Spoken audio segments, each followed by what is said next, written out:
আমি যখন বাংলাদেশে ছিলাম তখনও সৌদি আরবের অবস্থা ভালো ছিল না। আবার আমি যখন এই সৌদি আরবে আসলাম তখনও মানুষের কাজ পাচ্ছিল না। তো এটা শুনে আসতেছি যে সৌদি আরবে কাজ নাই, সৌদি আরবে কাজের অভাব, বর্তমানে সৌদি আরবের অবস্থা খারাপ, আপনারা আইসেন না। দেখেন, বাংলাদেশে কিন্তু টাকার অভাব নাই, বাংলাদেশেও কাজ করলে টাকা আছে, সৌদি আরবে কাজ করলে টাকা আছে। এখন সবাই কি আপনার বাংলাদেশ থেকে টাকা ইনকাম করতে পারে? ইনকাম করতে পারে না বলে কিন্তু প্রবাসে আসে, সেটা হোক সৌদি আরব বা বিভিন্ন দেশে।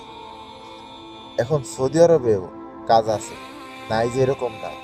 দেখেন, যদি কাজ না থাকতো তাহলে এত প্রবাসীরা কোথা থেকে কাজ করতো? কথা হচ্ছে, আপনি ভুলভাবে আসেন।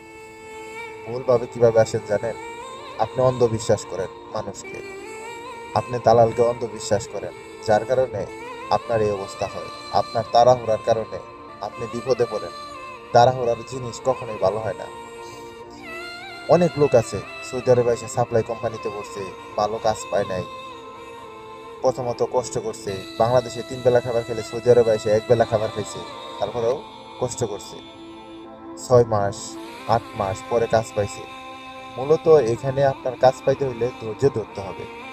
আপনি যদি এসে দেখেন আপনার কোম্পানিটা সাপ্লাই, আপনার কাজ ভালো না, যদি সেটা আপনি পরিবর্তন করতে চান, অবশ্যই আপনাকে ধৈর্য ধরতে হবে।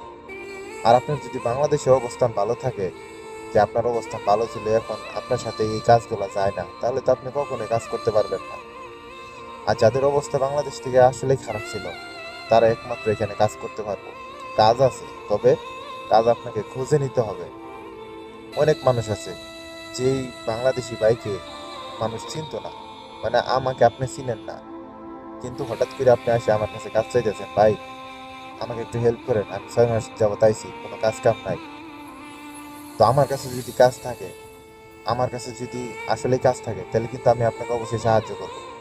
এরকম হাজার হাজার বাংলাদেশি মানুষ সাহায্য করে কাজ দিয়া, হোক সেটা টাকা নেয়া, হোক সেটা এমনিতেই। যার মায়া দয়া আছে সে এমনিতেই করে, আর যার টাকা খাওয়ার ধান্দা আছে সে টাকা নিয়েই কাজ দেয়।